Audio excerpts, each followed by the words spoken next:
we were talking about we're talking about the transfer portal.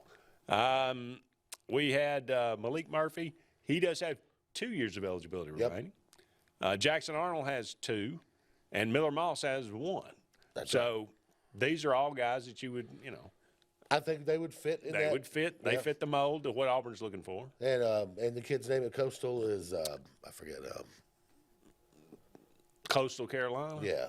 I don't know who that. Or Liberty. No, Yeah, Caden Salter. Caden Salter. I don't know what he's got left. Can't be much. Yeah, we went after Grayson McCall or whatever from Coastal a couple years ago, but yeah, I'm not sure about, but he's a guy that Auburn flirted with last year. Yep. He entered the portal.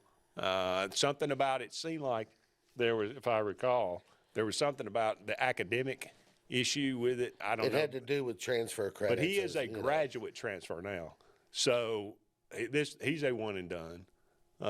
I think that would, make sense. But he is a graduate, so academics should not be an issue. Yeah, and he would be of the one and done variety. So look, out of those 4, you can find a quarterback. The question is, are you going to find the right one? What's it going to take to put this Auburn, Auburn team over the hump next year? I mean, you've got a very nice receiving core. What are you going to do on the offensive line? That depends on, you expect obviously Connor Lew to be back. What does Jeremiah Wright and Dylan Wade do? They're at your, right and left guard. If those 2 guys come back, you're talking about a very seasoned and very stable interior, but you got to go out. I mean, what are you going to do at the tackles? What good does it bring in a guy that can throw the ball if he's got to be running for his life? There's some other stuff too, and I think the coaching staff and Hugh Freeze have got to do a lot of self-scouting. Some of the red zone play calling was atrocious. Some of the late game decisions and management were atrocious.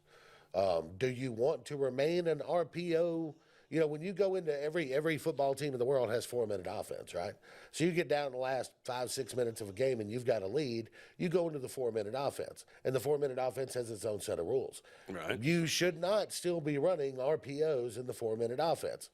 Call it, run it, right? And that's so there's some coaching miscommunication. There is a level of coaching that needs to be addressed in the offseason too, is particularly how you handle late game situations.